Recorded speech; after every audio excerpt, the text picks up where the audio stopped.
Okay, good morning. My name is Judy Robinson, and we are very pleased to bring to you the next in the series of HSI information lectures.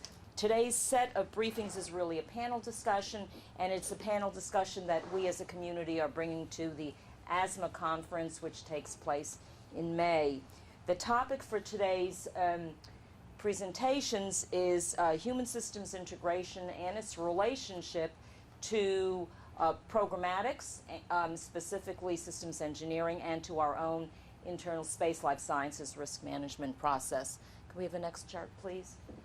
Okay, so just to start off to say that we in space life sciences have for the last couple of years been utilizing a human-centered risk management approach to our work, and we have done this to accomplish our objectives in our overall support to human spaceflight from all of our disciplines, and also to prevent and or mitigate risks to the human systems, human health and performance. Our focus has been integration of all of our elements and to implement a common approach across everything that we do, and educating the larger community in terms of what we do in human health and performance and our relationship in the performance of those responsibilities to overall human space flight.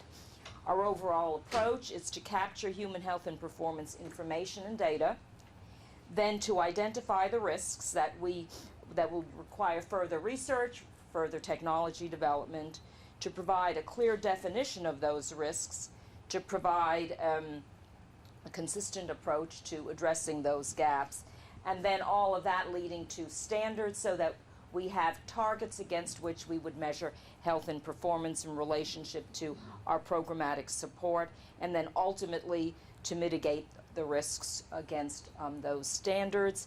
And this process has been foundational and remains foundational in our overall support to human spaceflight across all of our discipline areas.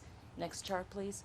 Okay, so you may have seen this triangle presenting the way we do our work, and I've modified it for purposes of our current discussions. On the bottom is a discussion about human space flight requirements, and you'll see some examples presented today. So I showed one of those, and that is human rating requirements for spacecraft. So given that as a starting point, we start doing an assessment of our human system standards and what are the gaps in knowledge and technology for us to meet our target standards. And we begin that whole process of doing research to fill knowledge gaps, then doing the requisite technology development and countermeasure development.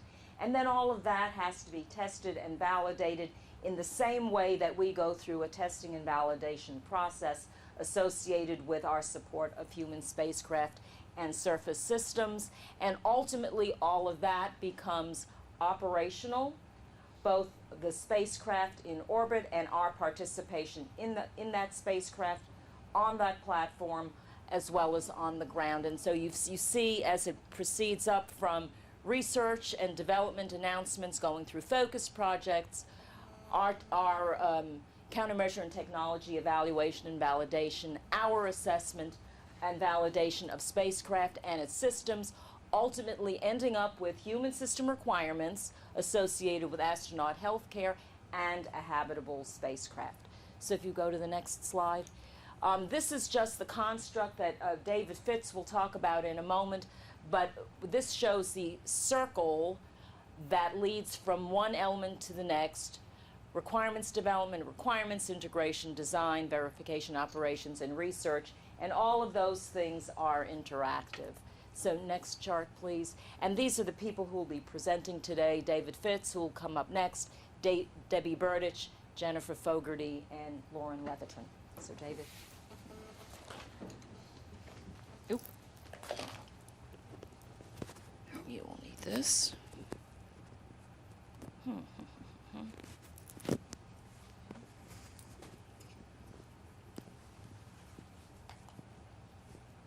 Thanks.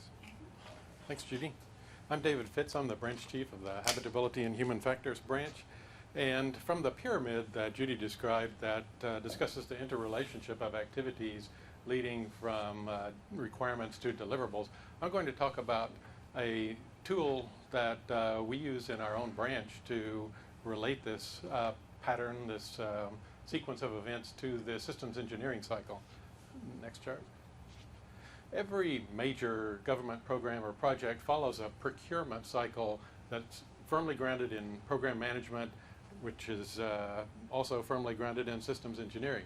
And it follows a cycle of, first of all, defining what it is that one wants to procure, whether it's a major weapon system in the DoD or a small black box that goes into the space shuttle, following a development cycle where a contract is often issued to an aerospace contractor for development, and then the operational era, which is the longest era, in which the DoD has found, for example, 80% of the costs occur. And human systems integration, next chart, has been adopted by the Department of Defense as an attempt to bring these costs under control, to better deliver products that reduce costs in the operational era.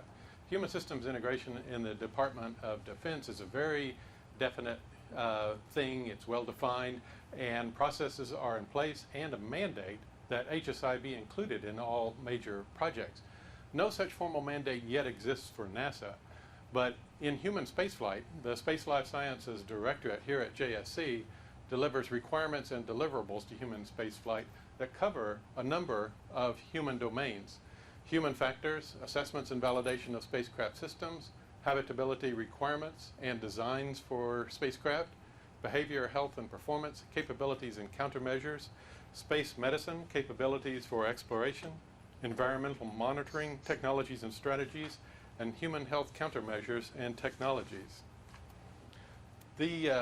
In our branch, we've developed this particular model, which we often refer back to, because we've found from experience that in order to engage with programs that are based in program management and the systems engineering model, we have to have 6 capabilities firmly tied into the program in order to be effective. Now, when I talk about capabilities here, I'm not talking about technical capabilities. That's a given. It's assumed that human factors personnel are well versed in their discipline. It's assumed that space medicine personnel are well engaged in the state of the art. But to engage with the systems engineering process, we have to be able to write good requirements that program managers will adopt. We have to be able to form teams that work with program managers through the entire life cycle of a project to discuss the importance, continue to defend the importance of requirements, discuss the meaning of requirements, and engage with designers.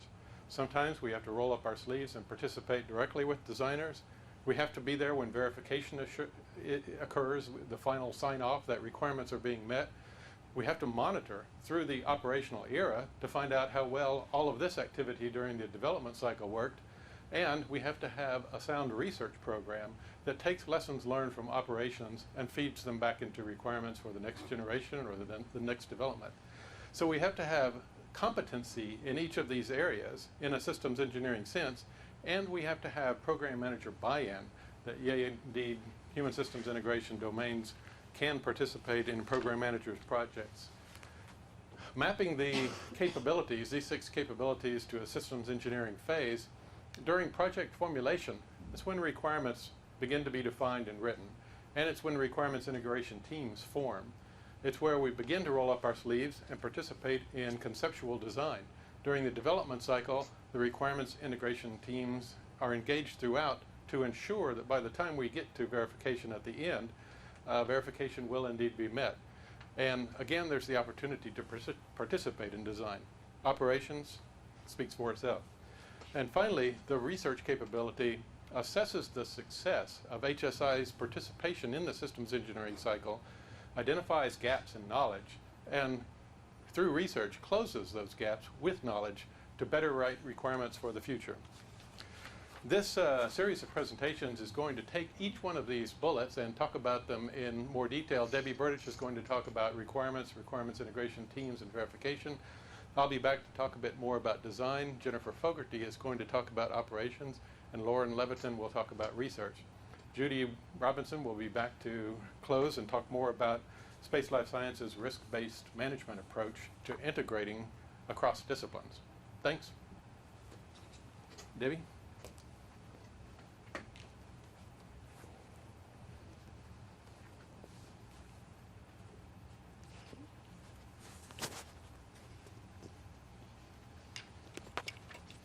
I'm Debbie Burdich, and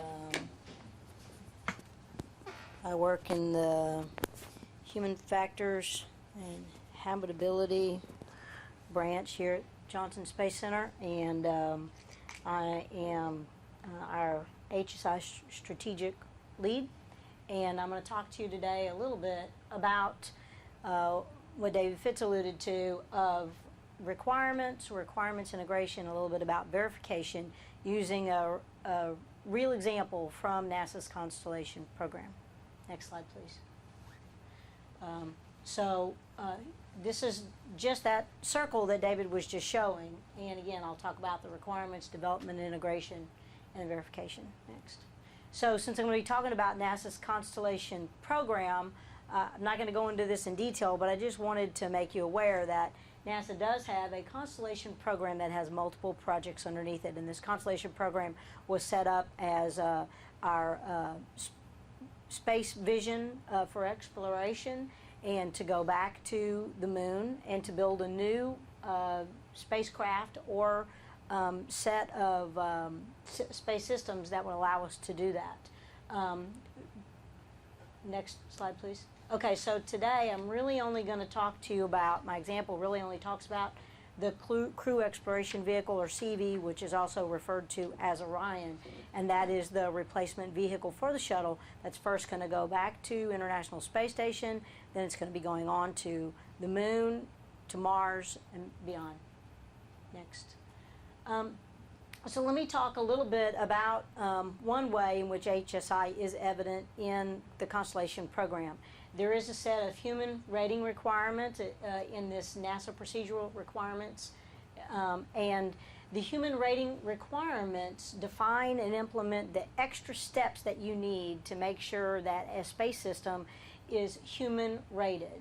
And that human rating is all about protecting the safety of the crew and any passengers that are going to be on a spacecraft as part of a NASA mission.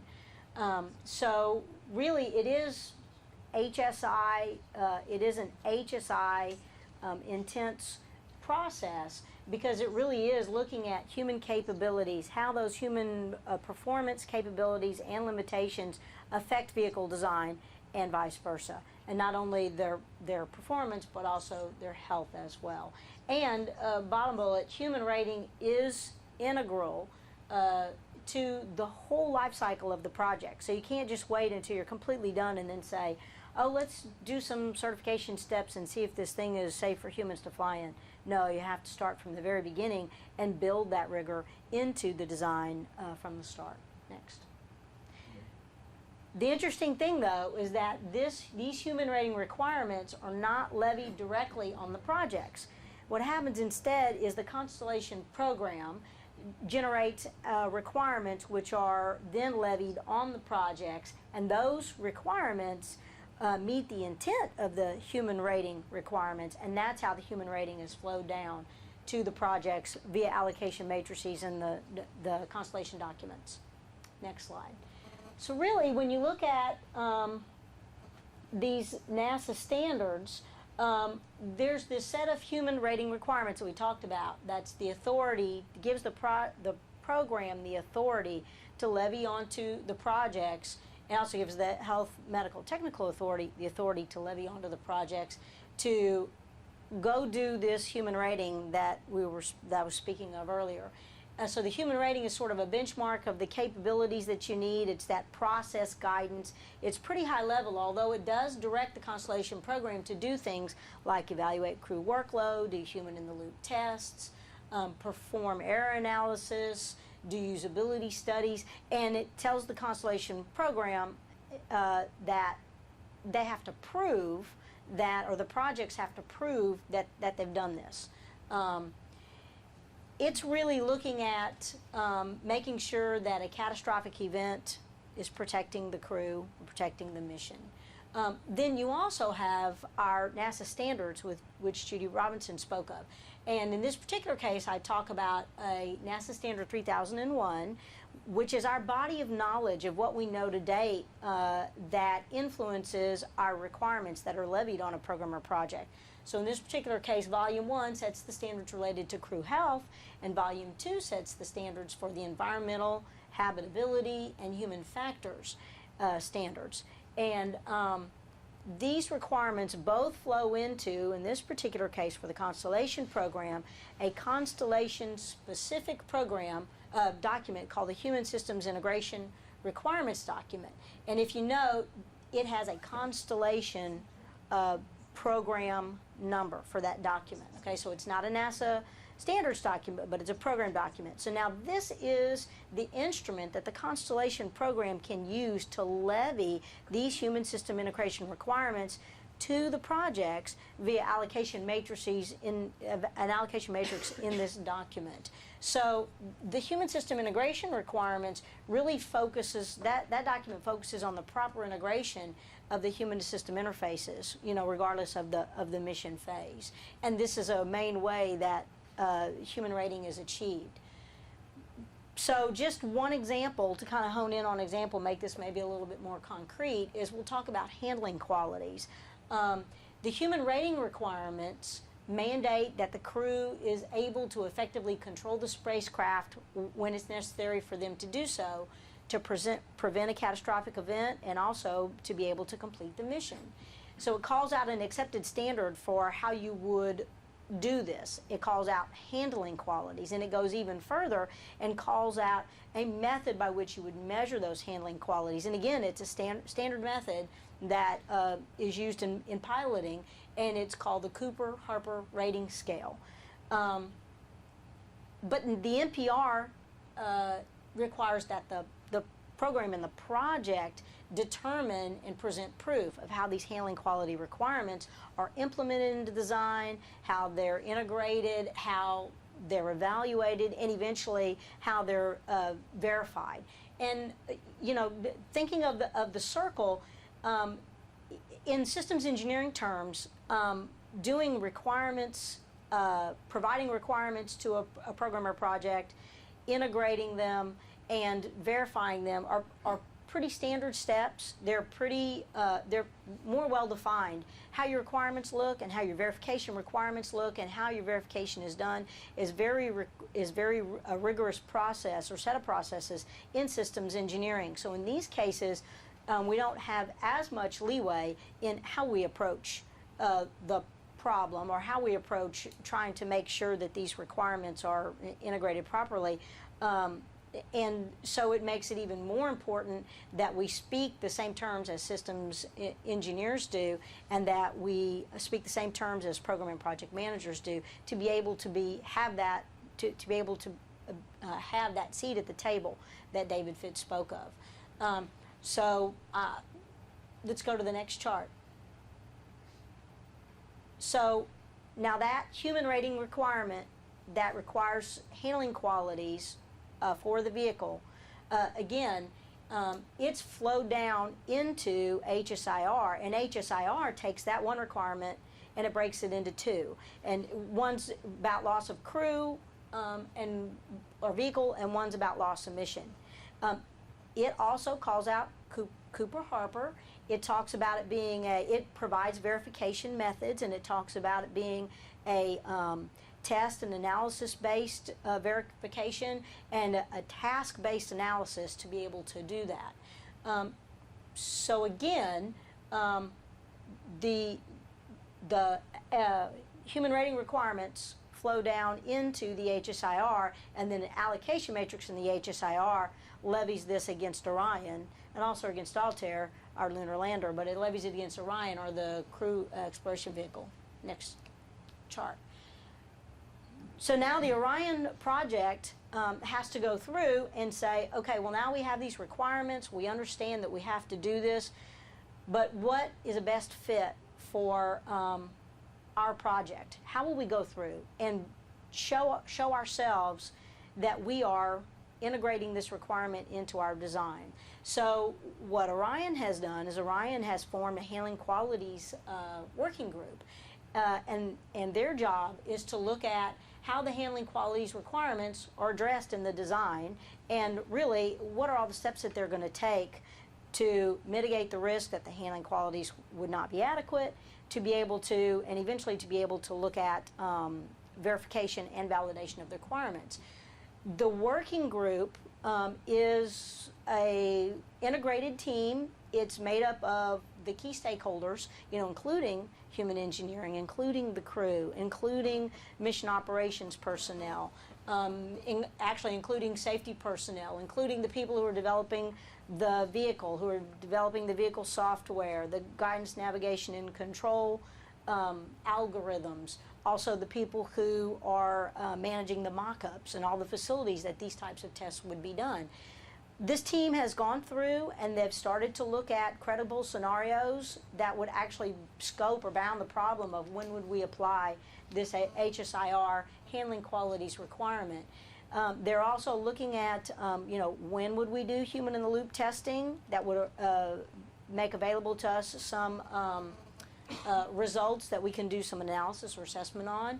They're looking at what is the availability of hardware and software, what is the fidelity, which mock-ups can we use, what software algorithms are ready at a particular time, and when can we bring everything together in order to do these tests, and then when do we need to iterate again, and how does this help us in our verification, our march towards a finalized vehicle product and march towards verification. So again, you're just this diagram shows a little bit about the types of things that they've thought about. Looking at the input devices and the flight control dynamics, display formats, and what's the physical layout of the cockpit. Looking at doing assessments, again leading out to preliminary design review, doing some iterative design, and again going all the way out through critical design review, and eventually product delivery and verification of the handling qualities. So really, in conclusion, this approach that Orion is taking is a very HSI-centered approach, looking at how to integrate the human performance into the vehicle design and to understand that humans have health and physical performance capabilities and limitations that need to be considered early and often.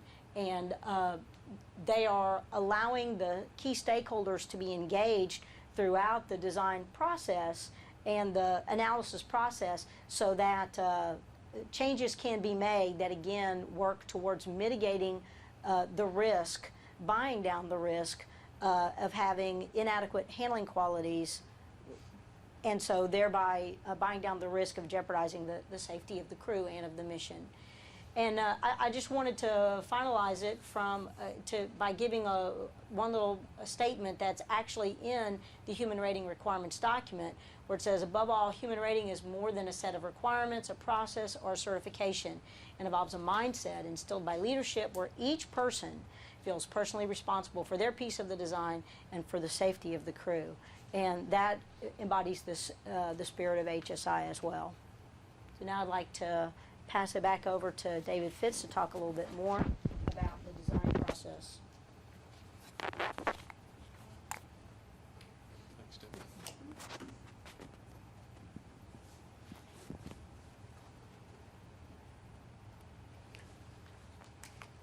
I'm an architect by training and by some experience in past life, and there's a part of me that would like for the systems engineering process to be more focused on design and to ensure that HSI participants are always there to roll up their sleeves and to begin participating directly in design. But the process and the system doesn't always work that way. The systems engineering process doesn't work that way, the program management process doesn't work that way, and the federal acquisition requirements don't work that way. We must use requirements as our major tool to tell the developer what it is we want, to buy. But not every design issue can be exposed when you're developing requirements in the very beginning. One of the major hurdles to participating in design in the development phase is at this point, a major contract is usually already awarded. And once a contract is awarded, it's very difficult to participate, the procuring organization, to participate directly in the design process, because in effect you're changing requirements real time, and every one of those changes costs additional money. So what it's important to do is for the procuring organization to understand what it is they want in the project formulation phase before a major acquisition contract is awarded. And here is the opportunity for the procuring organization to roll up sleeves, have human systems integration participate in the design process, and I feel, and the military feels, this is why they made HSI mandatory, that it's essential. It's a cost savings measure, because by doing conceptual design and user evaluations early on, you can define objectively through human factors, habitability, and behavioral health and performance tools what performance level you want from the product that you want delivered. You have user and product interaction at an early design phase so that you can clearly tell the developer what it is you want to procure. And in doing that, and being clear at that point, it's a cost savings tool. Human-centered design, as defined by ISO standards, is an approach that grounds product design and development in information about the capabilities and limitations of the product's users. So, of course, that the product can be designed to support those users in support of mission goals. Now, by users, I'm not just talking about the flight crew. Ideally, we're talking about the sustaining engineers of this product, the ground maintenance personnel who have to refurbish the product, and ground controllers, flight controllers, and NASA's speak. But human-centered design, it seeks opportunities during this definition phase to mitigate the challenges of living and working in space for crew members, certainly, in order to enhance human productivity and well-being. In other words, to take the human plus system as a performance objective, as an item that we want to enhance the performance of, and to always consider the two together, so that one comes out of a project formulation phase with a very clear vision of what one wants to build. And usually, when you end up with such a clear vision, you're not changing requirements in the development phase unless there are serious technical challenges that are exposed. And you can proceed accordingly. You're also more likely to ensure that your operations are going to be supported and that your cost of operations may well be reduced. Next. Some human-centered design tools that need to come to play in this early project formulation. Operations concepts. Have a clear vision of how you want this thing to perform, how you want the user and this item to interact with each other. Operational scenarios. Again, another tool. Task analysis, a more detailed tool. All for having that clear vision of how you want these things to interact. Functional allocation. What functions do you want to allocate to the system, to the human, and what functions you want to allocate to the machine or the system. Functional allocation between manual and automation. How much do you want the human to do and know that he's doing? How much do you want automation to be built into the system? Often now in our devices, you push a button and it's not just doing one thing, it's performing some kind of auto sequence that is not often apparent to the user. How much do you want the human always to have to pilot, if you will, the objective, the performance? How much do you allocate to autonomy? It's going to be increasingly important as we move away from being able to have ground controllers constantly monitor the system. User population assessment and characterization, to have a clear idea what that user population is up front before we enter into a contract is, again, a cost savings measure. We're building new suits for the next generation, and currently we hope to accommodate the first to 99% of the anthropometric population. Not sure we'll be able to do that, but that's the desired case. And we're very clear that that's our intent. Training constraints, allocation, and bounding. All too often, those of us interacting with project managers here, well, we don't have time to go back. It's going to cost money to go back and change a bad user interface. We'll just train our way out of it.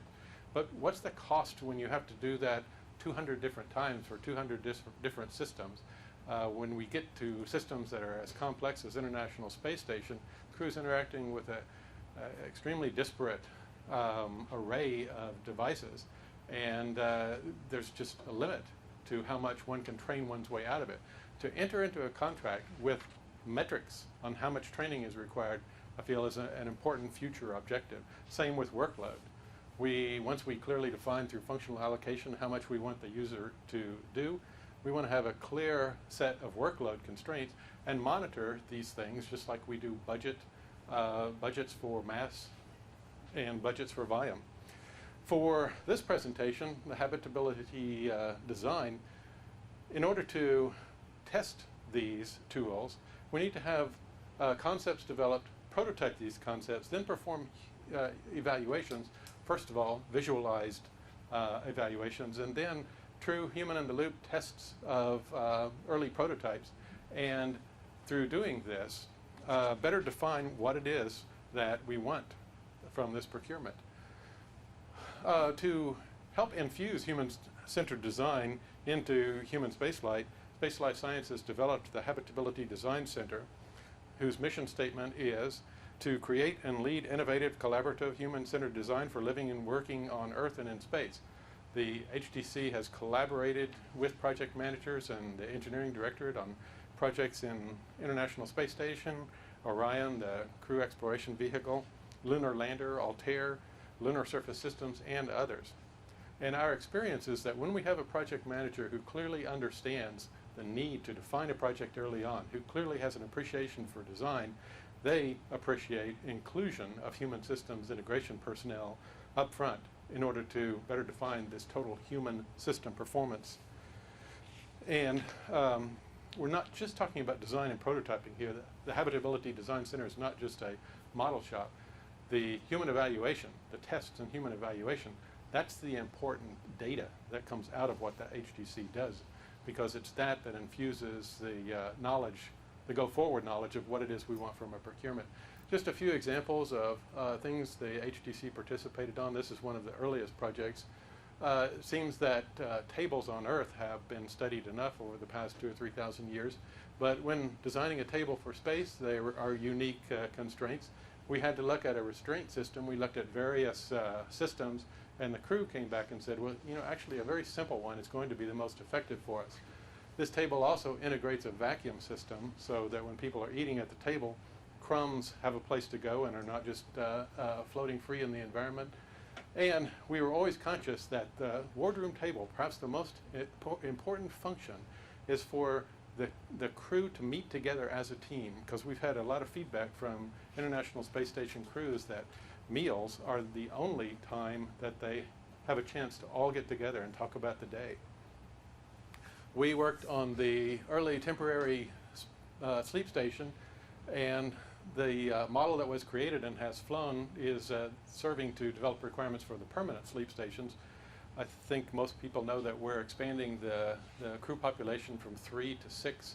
So 3 new crew stations are going to be flown soon and put in place on station, because it's very important for crews to have some place to go that is their own.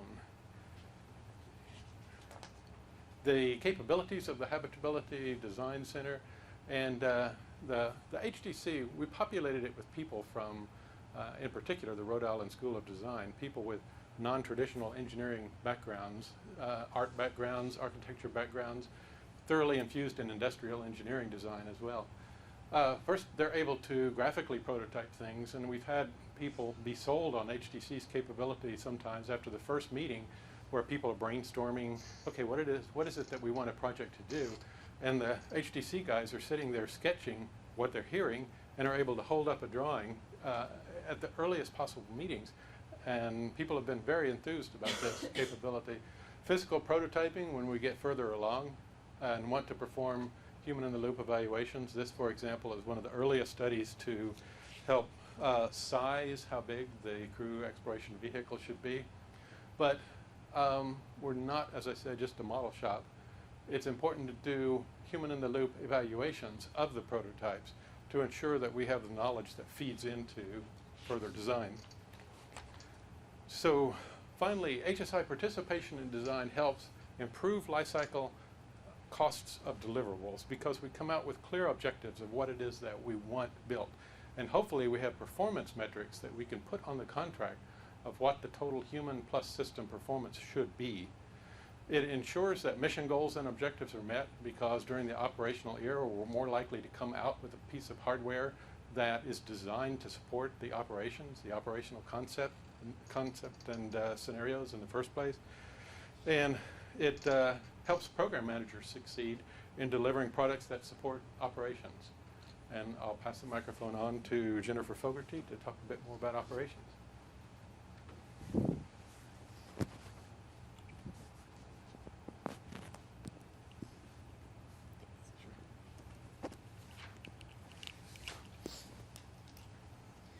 Good morning. You have to excuse my lack of voice. Sniffling. Well, not being a systems engineer or an engineer, you come at this from a little different perspective. Can we go to the first slide? So, understanding the circle is obviously very important. I think Judy, David, and Debbie have made great strides in helping us understand the flow of information and the flow of concepts through this circle. And this is very much a macro level, but I think there's also a cycle of information that works on a micro level that kind of results from research and operations that's been going on for a while in a less formal way. We've now come to formalize it in our directorate using the Human System Risk Board. But in general, the communication was definitely less formal than that, and it was kind of a daily working relationship that ops and research might have. So I'm going to try to walk through some of the historical aspects of how communication has happened, and then how with the advent of understanding human system integration that we've chosen to implement it now. Can we have the next slide? So when we really look at the human experience in space, it becomes quite obvious that from the x-axis that the majority of our experience is on very short duration flight.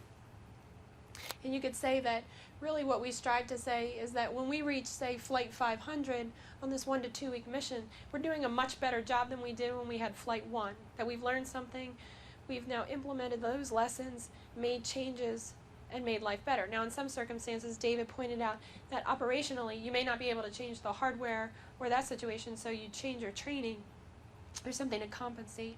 But you try to learn those lessons and then implement something. Also, we've had different vehicles that fit in that time frame.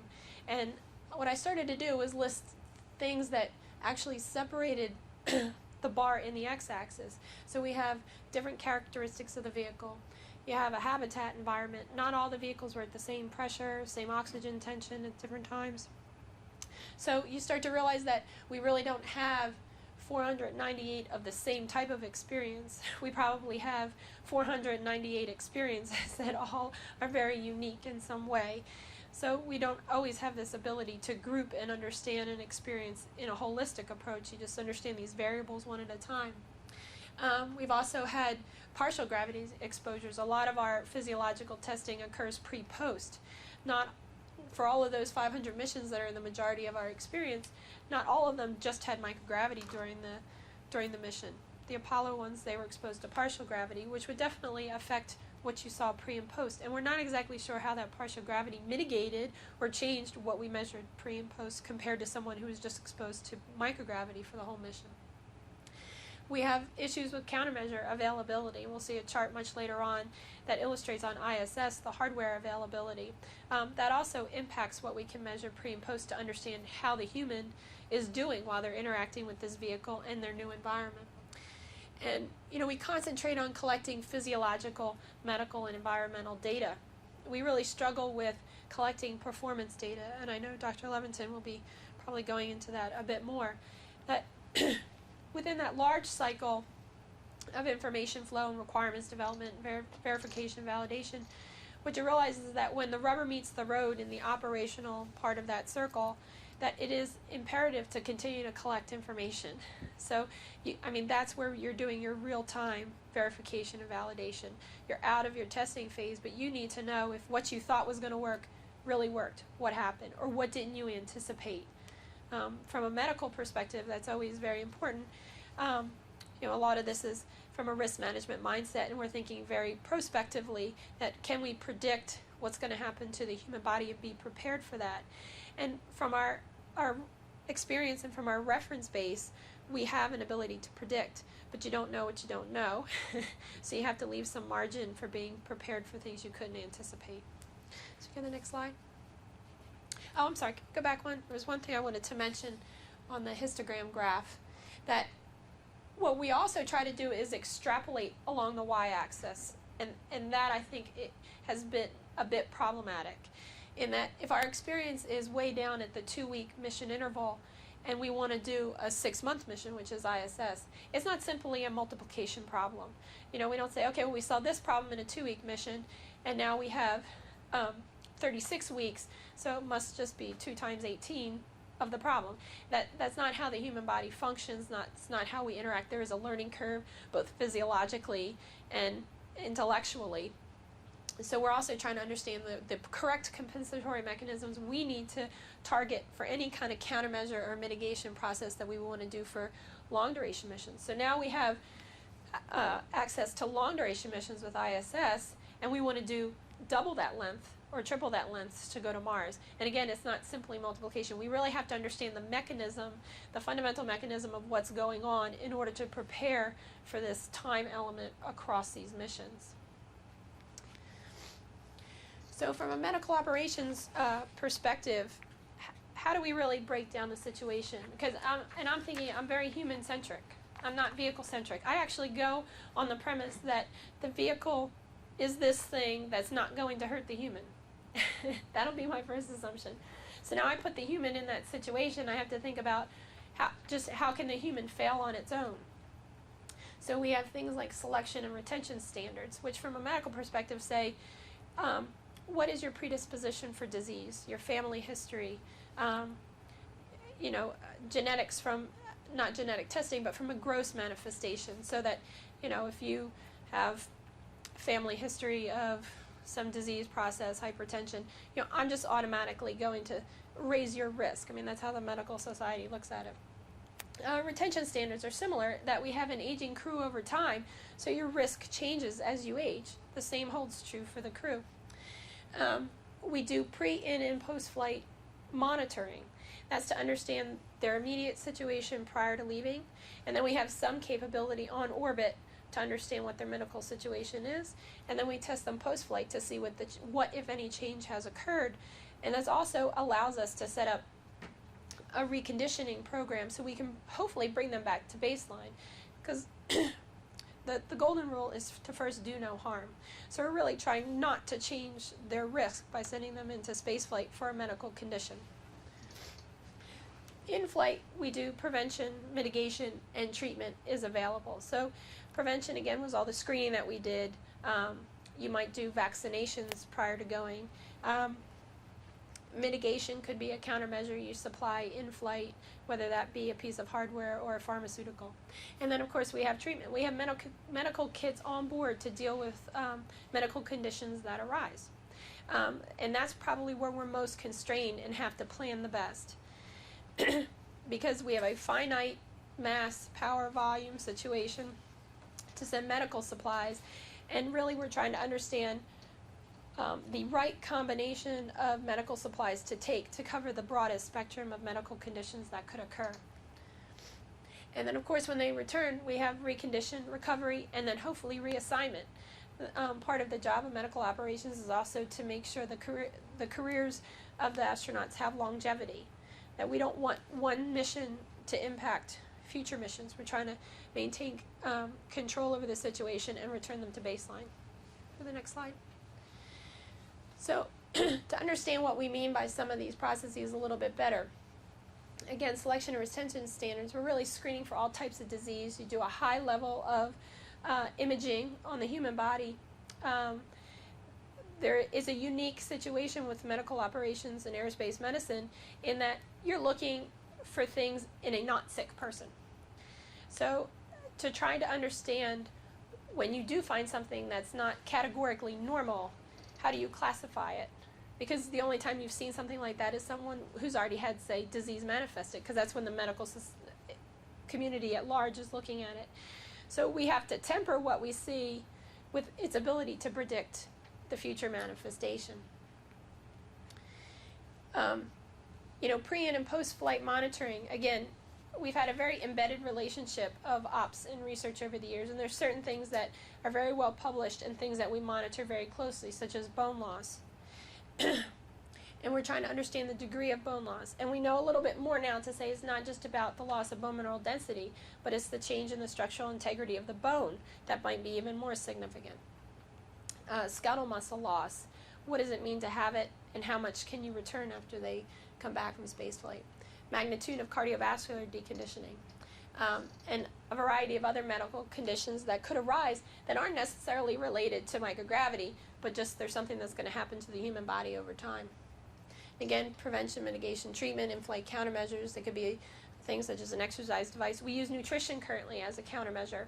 If you're losing muscle mass and your calorie intake is low, what's the first thing you want to do is increase your caloric intake, because maybe it's just a matter of simple catabolism on your body's part because your caloric intake is insufficient.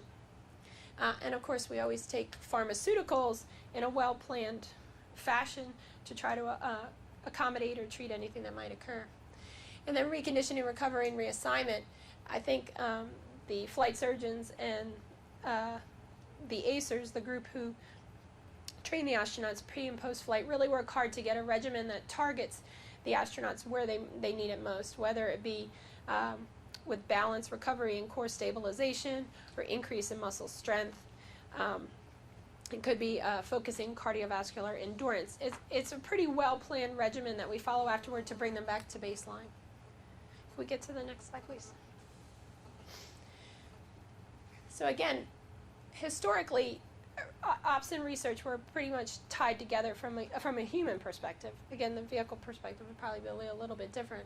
You know, early on we started a health stabilization program to quarantine the crew prior to flight, to document any issues they might be having so that we weren't flying sick crew members, and in that same period of time not exposing them to new disease. And I think a lot of samples were taken in terms of trying to understand exactly what was going on with the human body prior to flight, and then watching that over time to see if it actually manifested in an illness. There was video monitoring. Biosensors were available where we measured O2 and CO2 consumption, looked at temperature. We had other vital statistics. And we also looked at metabolic expenditure during EVA to understand, was the workload they were doing during an EVA, was their body responding similar to what it did on Earth at a similar workload?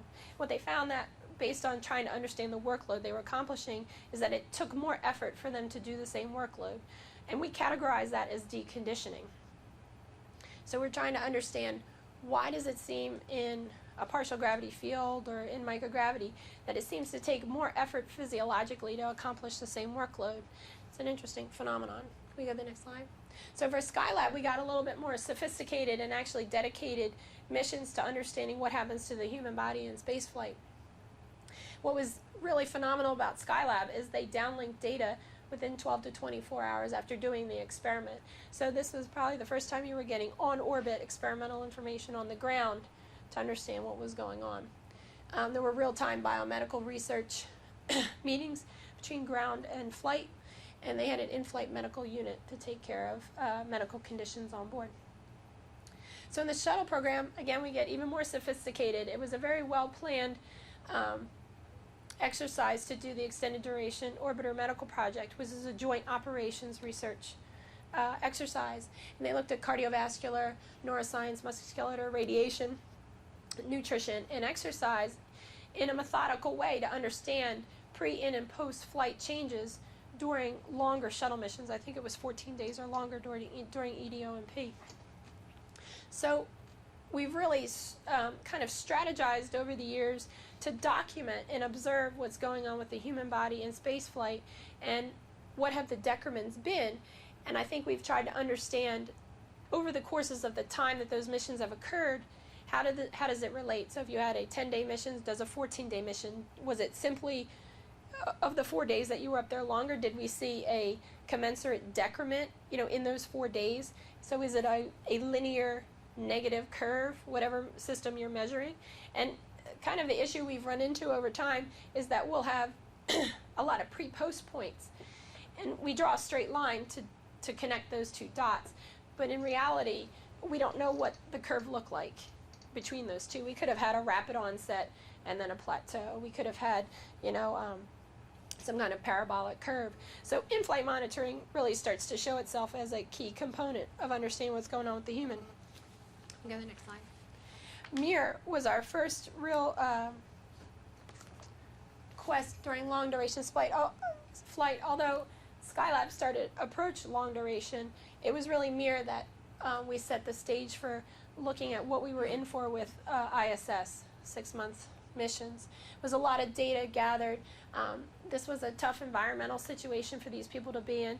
That's something else that during medical requirements data collection, we also do look at several environmental parameters to understand how is the environment affecting the physiology of the human. Okay, the next one. So now we're on to the International Space Station. I think NASA has done a lot of growth during this period of development to get to how we collect data on ISS. Granted, we still have issues with accomplishing all the data collection we would like to do. If we can go to the next slide, I'm going to show you just like a potpourri of medical requirements data that we collect that can range from physiological, medical, environmental.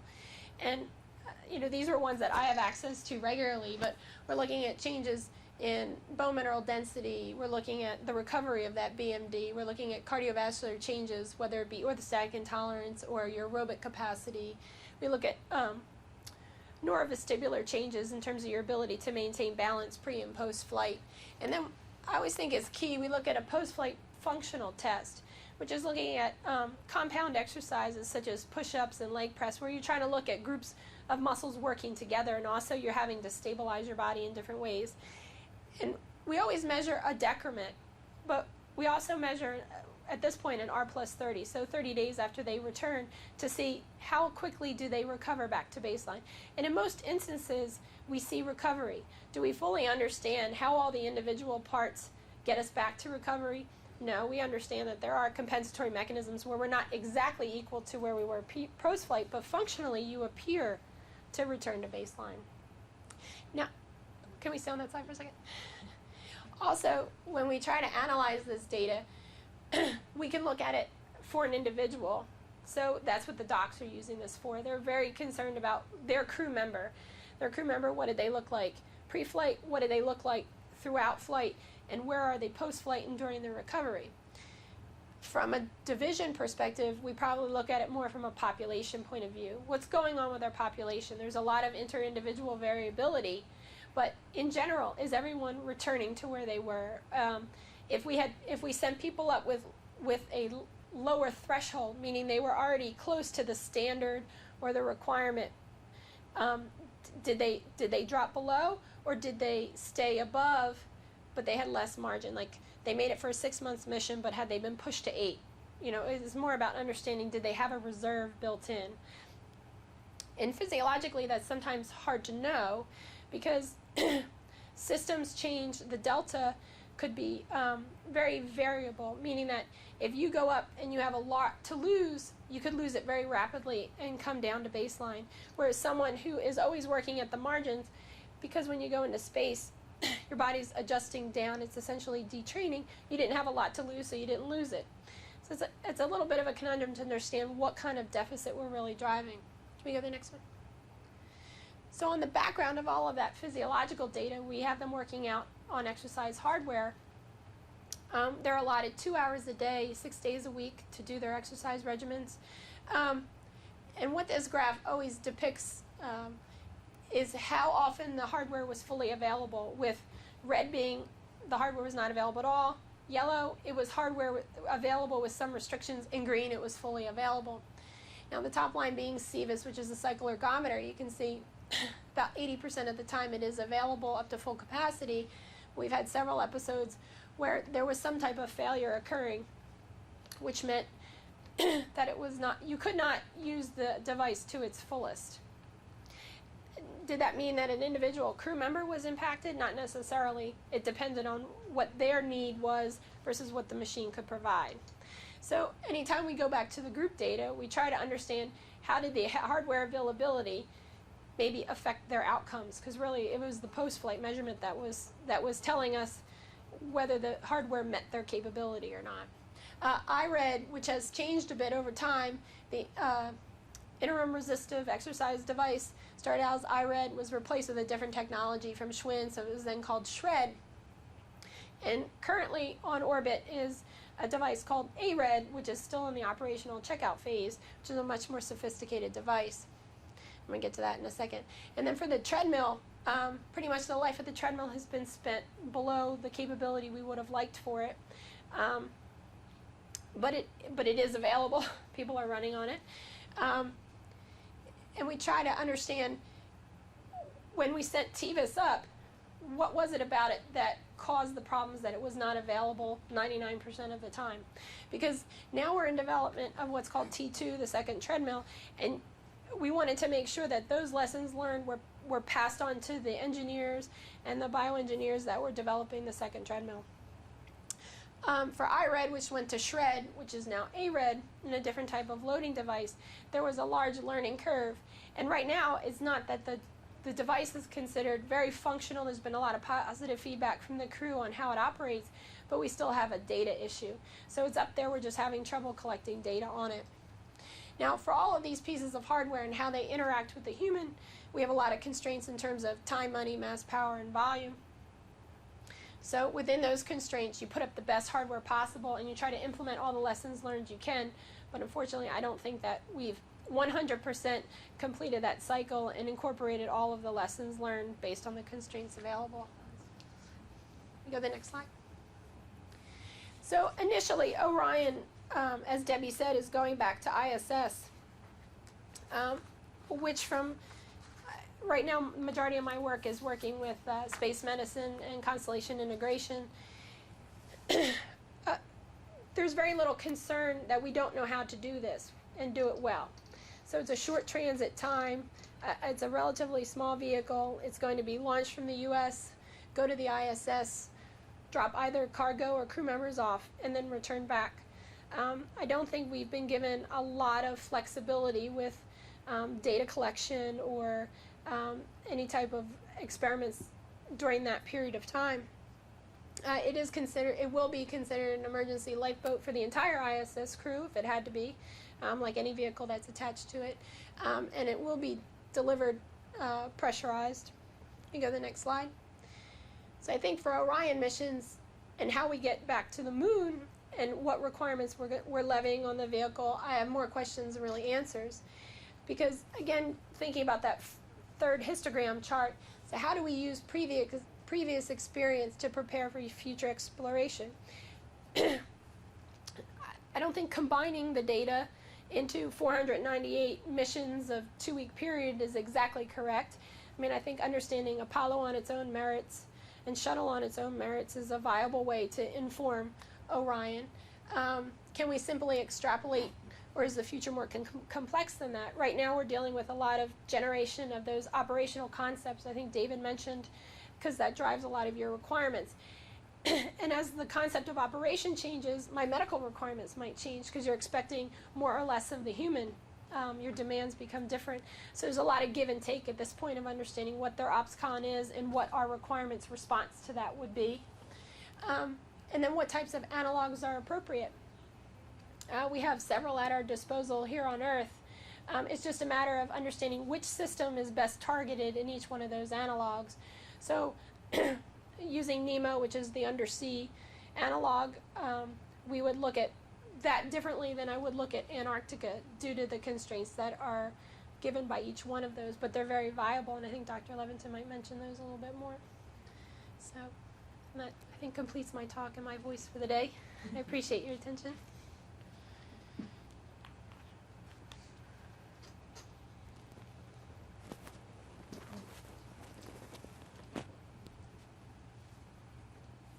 To say while we're having a changeover of microphones here that for those of you that are watching this broadcast live, I don't know if the broadcast will continue to go out after this hour is up, but we're right at the 1 hour mark. We are going to continue to broadcast, to have our set of presentations here, and the presentations will be provided in full on our HSI SharePoint site, and some of the flyers that are around the buildings have that SharePoint site on them, and if you would like to know where the SharePoint site is so that you can see a copy, please feel free to look at the email from your announcement and send me an email. I'm Debbie Burtich. Next. Sorry. Thank you, Debbie. All right, so thank you very much.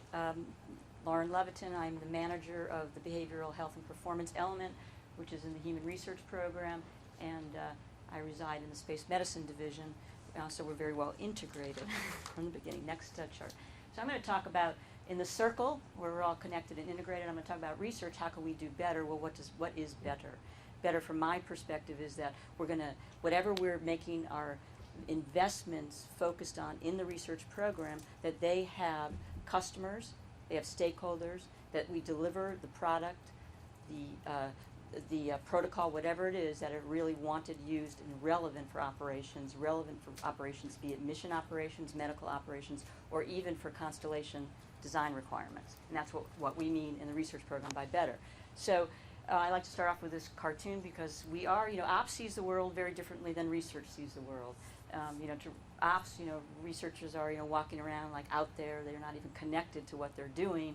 And of course, in the research world, we think that the ops people are so focused and so, intent on what they're doing, they forget all about, there's a pull from research. So we call that the push and this the pull. Next chart, please. I'm going to tell you in this presentation, I'm going to walk you through the evidence, because that's how we do the research. We base it on evidence, ground-based, flight-based. We understand what the real problems and risks are for exploration missions based on that evidence. The evidence then ends up in gaps of knowledge, gaps of countermeasures, technologies, and those are what the research program, the different elements, mine being behavioral health and performance, are supposed to direct their focus. So it's a very applied program now. It's not a basic program, it's an applied program. So we have a lot of evidence from spaceflight, or some evidence, I shouldn't say a lot. What we have in the sleep area, here you can see the sleeping station. People look tired, they're very in spaceflight. This is shuttle, it's cramped, it's crowded, the environment is tough to sleep in, it's noisy. It's not you're constrained in how you sleep. You have to wrap yourself into these cocoons. Some people have good strategies, some people don't know what they're doing. A lot of it depends upon, if you get there, how your commander sees sleep for the mission.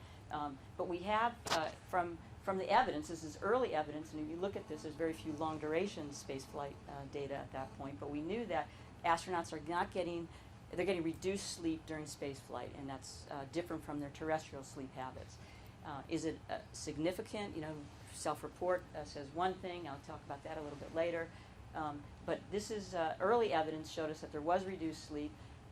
We knew from programmatic review that we did that the slam shifting on the ISS was very drastic, particularly for sleep-wake schedules, and it was really causing a lot more in terms of the sleep loss issues. We have a long-duration study now that's looking at sleep during spaceflight throughout a whole increment, and so we're able to get now data for the first time about the sleep loss during spaceflight. Next chart. So we know from the ground-based work that's been done, very compelling research. Could you hit that again, please? Compelling research that says that sleep deprivation, sleep loss, leads to incredibly impaired performance. That's consistent. Numerous studies have found that, and that and this is something that we all need to really be better educated about. But 4 to 5 days of serious sleep loss, 6 hours or less of sleep loss, can end up with can end up with performance, or end up with what would be equivalent to a 0.1% blood alcohol level. That's legally intoxication for DWI. So some of us, when we drive around after not sleeping well for 4 to 5 days, we only get our 5 hours of sleep, maybe 6 one night. We are driving around legally intoxicated. When you drive on 45, that's not a good situation. Next chart. So during spaceflight, we know when we were trying to first look at this, that individuals would say that they were sleeping okay, that they reported, they may be tired, but they were getting sleep long. They were getting appropriate amounts of sleep. But you can't rely on self-report. It doesn't work. It's not giving you the most accurate data, because when you look at self-report, which this chart is doing, here's 8 hours time in bed, 6 hours, 4 hours. They're saying that they're over days of sleep restriction, they're saying that their fatigue level is, doesn't really change that much does change a little bit with the number of hours in bed. But when you go to the objective performance measure, when you really look at performance objectively, that you can see the number of lapses increases significantly. So what people report is really not at all what's happening. Next slide. Hit it, okay? So there's a wide range, not just in terms of performance, but we also know from, this has been proven in the literature, it's very popular in the press too, that there are long-term serious, very significant health consequences in relation to sleep deprivation. Sleep loss can result in hypertension, diabetes, obesity, heart attack, stroke, and of course several of the behavioral psychiatric disorders. Insomnia is a frequent characteristic of depression. Next chart. So recently, I put this up here because what we had in the world about 3-4 years ago was a little bit of a brick wall, maybe a little bit of a difference in perspective from what the researcher versus the ops people were thinking. We wanted to continue the sleep actigraph study on spaceflight and on STS missions. It was coming to a close and it was up for discussion. And some of the responses we started to get when we were looking into this issue of trying to continue it were, well, can't you just look at the gyroscopes on the station to find out the activity of whether the astronauts or the crew is sleeping or not sleeping? Well, that's really not going to give you the kind of information that you need, as is pretty obvious. Next, please. So we are trying to look at, not just sleep-wake during spaceflight, but also the effects in terms of the ground crew. Next, could you hit it again?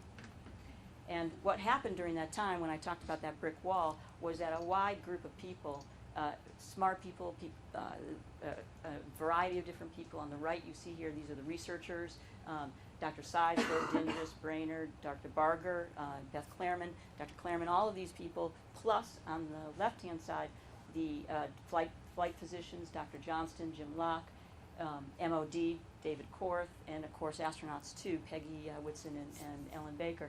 We're all very, very much part of the community, part of the group that was really supportive of trying to continue this and the importance of continuing the sleep-wake actigraphy study. So I wanted to talk about a little bit how then we have a focus in terms of we are looking at the sleep-wake activity to address some of the gaps in the BHP area. And what we've done is try to make sure that we focus on these things that end up in operationally relevant products and deliverables. So what you see here is a schematic of that. And what happens in the early end, and this goes back to David Fitz's comment earlier, that if you're really working hand in hand at the beginning of it, when you're defining what is needed, and it's based in the operational arena, in the operational side of the house, and so you've talked to them, you've understood what their issues, what their problems are, you're already working at that end in an integrated sense in the concept development stage of it, what it is that you need to focus on. As the research continues to mature, it transitions into this gray area where it now becomes much more of an operational instrument of something that you can now transition. Perhaps you know better the story about transitioning it to ops.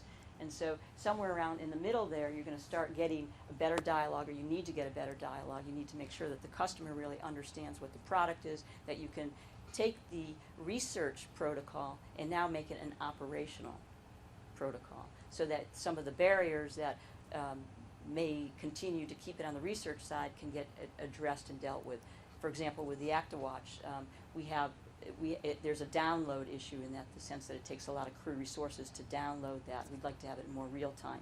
The data as it feeds out it's an automated, but you really need the research person. You need to have the expert who understands the patterns of the data, so that they can tell you when it's true sleep and when it's true wake. And so those become some of the issues and barriers that have to be overcome in order to fully transition this to ops. But what I've tried to show here is that if you're working this right, ops and research are connected at the beginning, and then it fades off, and they stay connected and interacted until the ops. Next chart, please. So I wanted to walk you through a couple of examples. And this tells you, again, this is from the evidence. We had our community who told us about what the evidence was for sleep loss and sleep deprivation and performance for spaceflight. Next, hit it again, please. We had the actigraphy protocol that we had developed it consisted of a sleep diary, the active watch, and then also it had a very good questionnaire about terrestrial sleep. Next. We implemented it in terms of the shuttle and ISS. It was put together to address those specific gaps. Does sleep loss continue? How's performance affected? Very critical information. Are there individual variabilities? We know that there are, but how do you determine that in terms of this kind of a protocol? And then what are the best tools to monitor and assess fatigue, sleep loss, and other spaceflight factors that affect sleep during spaceflight? And all of that leads to countermeasure development that informs our gaps, and that results in updating the evidence, and then do we need a next generation of ActiWatch? Next chart. Next. Hit it again. This again is to walk you through another example. This is with the performance measures. This is another gap in the behavioral health and performance area. It's a gap because of our discussions with the operations community. But what are the best tools to monitor and assess decrements due to fatigue, sleep loss, and other spaceflight factors? Hit it again, please. What we did here, this is early on, we worked with the researcher, Dr. Dinges, in developing a very brief, accurate, sensitive performance test that measured lapses of attention and also reaction time. And so this is a device that was intensively validated early on with using our analogs, in this particular case with NEMO, and working with our physicians, and was also validated with shift workers. Next. As I mentioned, it was validated with the NEMOs. With the NEMO mission, several of the missions, we used this tool. Here it appears as a very small box, but we looked at the feasibility. We used DEMO to really understand if this was a feasible way to get at performance. We knew it had to be a brief test, and we knew it had to be acceptable to the astronauts, and it had to provide them with information about their performance. And so we used it in a way. Can we develop something that would be acceptable, that will help us develop normative behavior in terms of performance, and then something that was very sensitive to fatigue, because that was the other issue, that we needed an instrument that would be able to pick up the fatigue effects. So we obtained the normative data using NEMO. We developed this 3-minute interface. This is a very important piece of the tool where the astronaut can actually see, after he or she takes the test, can actually see how they performed on that. And then we are now evaluating that to determine the norms and comparing the data from analogs to spaceflight. That's the next step. Could you hit it again? So it goes to the ISS study. We'll be flying the PVT self-test on increment 21. And then we'll be able to have data from that. This will be a very important step to actually get the performance data during space flight. And then at some point, once we've gone through enough of the data collection during space flight and we validated it that it does in fact give us the information that we need, then we talk about transitioning it to ops. And this would be information that would be useful for both the crew and the flight surgeons, and if we and hopefully down the line medical MOD operations as well. And so that feeds the flight rules and the evidence reports. Go next chart, please. This is another type of deliverable that the BHP program is working on, and this is in lighting. Now this would have, the end result for this would be in the volumes 2 that both Debbie and David were talking about, but it would end up as a requirement, a systems design requirement, so that we would use, we would understand light in terms of a countermeasure, or in terms of providing importance for circadian entrainment, for phase shifting, for alertness, and even for fatigue, and able to use lighting in a way that would enhance those functions. And so we would want to understand the characteristics of light so that we can influence the design aspects of the vehicles or the habitats. Also in terms of an operational regimen for how it would be employed as a countermeasure for the individual crew member, or for the MOD folks, because there's also, lighting's very important as a countermeasure for the population of the workforce that's working night shifts, and there's a significant number of those at NASA, as you know. And then, of course, in terms of ops and during space flight, we would want to understand the acute, the mid, and the long-term effects from lighting exposure. And so this is an example of what is going to be put in the ISS. It's called the solid-state lighting module, and it's made up of LEDs, red, blue, and green LEDs. This is Mike Fink holding it. They have a couple of them up there now being tested. But what we're doing on the research side of it is we're going to try to understand much better what the alertness effects are in terms of the countermeasure. And on the right-hand side, you can see this is just a graphic of the interface that comes with this SSLM, so that you could actually control the intensity or the light itself at the individual level. And it could be something that ends up as a barcode, so that you put it in the sleep quarters, or you put it in the another place in the habitat, and so that the light could be bluer for sleep, or bluer for alertness and greener for sleep, or however the research results come out. Next chart, please. Go ahead. Hit it, please. This is another deliverable that we're working on, and this is with sleep aids and medications. We want to be able to understand what the best dosages are in terms of individual crew members. We want to understand the carryover effects. This is very, very important, because if there were an emergency, and for example, debris hitting the space station, and individuals had to get woken up during the middle of their sleep period, what would the performance be like if they had to perform a critical operation? And so we're working with Dr. Smith Johnson very closely to implement a protocol to try to understand the individual preferences for the sleep medications for spaceflight. And we want to transition this data and protocol for best practices. And this is just a schematic. We're using the crew quarters. We have a pilot test with flight surgeons. That's going on right now, and then we'll implement it fully with the astronauts. Did you hit it again? And we want to take this protocol, and we want to be able to apply it not just to the astronauts during the missions, but also to those individuals who are traveling overseas for training or for other work-related events, of course to the crew themselves, whether it be space station or the CEV. Next chart. Again, this is a schematic that I showed you earlier, but what I wanted to do is tell you how I've used it now for trying to map our deliverables and where we are in this process of transitioning from research to ops. So actigraphy protocol, that's our most mature protocol, and that is supposed to be something that we can and will deliver in 2010, but it still remains a research protocol until we collect our 20th subject from the International Space Station. But there are, as I said, a few barriers that will have to be overcome in order to implement that in the medical operations setting. So that's farther over on the right side.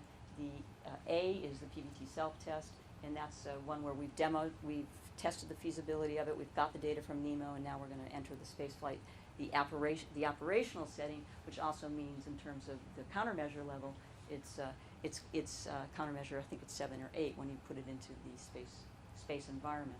The solid state blue light module, I explained that earlier, that's a little earlier on the research side, so it's in the less mature stage. And then the individual sleep medication protocol is a little bit around that same time. Next. So this was the transition to medical operations steps, not practices steps, I've been told. But anyway, this was just to let you know that somewhere around 4 and 5 is where we really need to be writing a plan about how we're going to implement it. And 5 is analysis of the resources, the crew time, resources, power, etc., to actually implement the deliverable. And then this is sort of the pathway that we're going from operations to research, to do the moon, and then hit it again, eventually onto Mars.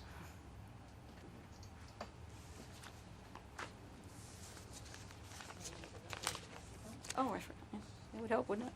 Yeah, maybe.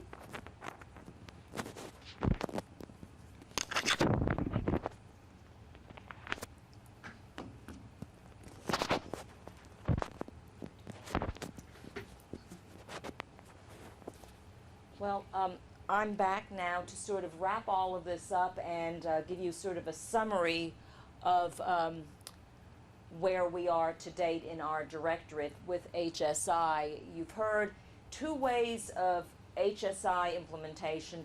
One was in our interactions directly with the program, so for vehicle design, and then the other piece of it that you heard was how do we do it internally for the work that we're doing, let's say research leading to countermeasure development, and then ultimately implementation operationally. And so where do we do all of our work once our various disciplines bring it forward? And what we've done is we've created an entire human system risk management process, and we have three major components to that whole set of activities. One is our Human System Risk Board, which you may already have heard about, and we meet currently on the second and fourth Tuesday of every month, but the body of work that we have is so large that starting in June we're going to be meeting every single month, but we've been doing this for a year now, and it is the place where all of our discipline experts have an opportunity to come and bring their information about the gaps, their operational concerns, technology requirements, and have a cross-discipline discussion about those things. And in that process, you heard Dr. Levitin talk about the fact that everything is evidence-based. When you bring forward a risk for discussion, you really have a compelling need to say, what are the evidence, what are the data that you are putting on the table that shows that, yea, verily, this is a risk that we have to deal with. And it helps us to then define the gaps and define what additional research is required and define what technologies must be developed. And it is also then used, that whole set of information is used to either validate our own requirements, our standards, or help to inform them and show where they need to be updated. The other thing that we've done is we have now gone about the business of capturing all of our human system risks as we understand them today. We are currently going through a refinement process. We have about 100 on a master list, and when we are through with that refinement process, we believe we'll have about 75 or so human systems risks that our directorate is responsible for managing, mitigating, and working with the programs to be able to implement appropriately in vehicles.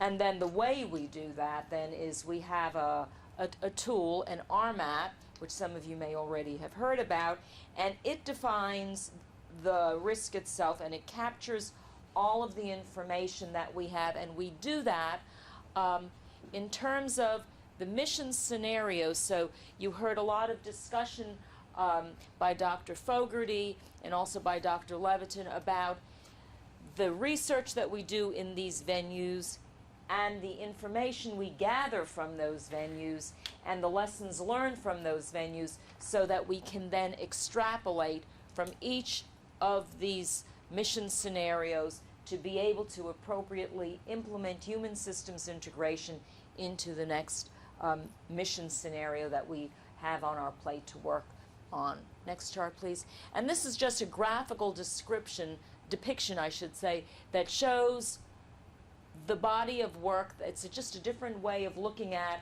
that circle that we've been talking about this morning, and that is, we have a set of standards, those standards that we talked about earlier, Volume 1 and Volume 2 of NASA 3001, and it talks about our medical standards, our habitability and human factors standards, and our environmental standards, and that's a starting point. We then look at those standards and say, what is the evidence base with which we can implement those standards? Are there gaps? Okay, is there more work that needs to be done? And we go about that entire process to get to a description of the human health or performance risk, and we use that RMAT that I talked about before. And then this takes us to an understanding of what our requirements are. To that, we add our operational experience. We take the aggregate of all of that, and we roll that into actions and feedback to inform all of our risk management. We take that to the board that I mentioned earlier, in which we look at the portfolio of work. Are we doing the right research now? Do we need to change that portfolio, or is what the work that we are about the correct work? We sometimes add more work to resolve a gap. We add some technology needs that have to be worked on. Sometimes we say, okay, we understand the risk well enough. We've mitigated the risk to the best extent we possibly can, and we can retire a risk. Or alternatively, we can say, we can't manage it well enough. We have to modify the risk as we currently understand it. And sometimes in the work that, especially with our programs, and in the results of our research, we say, you know what, we have some additional risks that we had not anticipated. That's sort of the information coming out of the operational experience, perhaps, to say we need to add a risk. And then when we've gone through all of that and we have met our objectives, we can in fact then transition our research and our technology efforts into operations. And Dr. Fogarty and Dr. Levitin gave you a good description of that, and in the work that Debbie Burdich and David Fitz talked about, that is also a process of taking our human systems integration efforts and transitioning that to operations. And that, in the case of what Debbie and David talked about, it's transitioning it for vehicle operations. So next chart. And then the last thing I want to finish up with is to say that for us to appropriately and in a comprehensive way interact with the programs, we really need to understand our human health and performance risks in context, not in isolation, but rather in context. And have come to understand, and I think let's just go to the next chart because it's a graphical description. We understand our risks, the human systems health and performance risks, as emanating from some parent risks. And those parent risks can come from precipitating vehicle configurations, it can come from space flight incidences, it can come from just normal ops, but we've categorized it as three parent risks, and that is the human exposure to a hyper or hypogravity environment.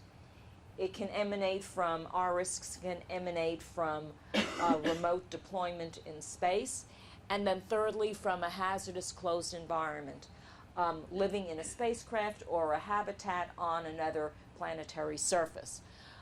So those three parent risks then can be looked as those kinds of things that would impact human health and performance, and we've taken that and devolved that into the various things some of which you heard about today, namely there are physiological changes in human adaptation as a result of some of those, there are medical events, there are behavior and performance impacts, and then what we did not talk about today, but equally important to the things that we did talk about today, that is, there are considerations having to do with what we call space weather or the radiation environment, environmental factors within the spacecraft, namely radiation exposure within the spacecraft, toxicological circumstances and events, microbiological circumstances and events, and looking at air, water, and surface as being impacted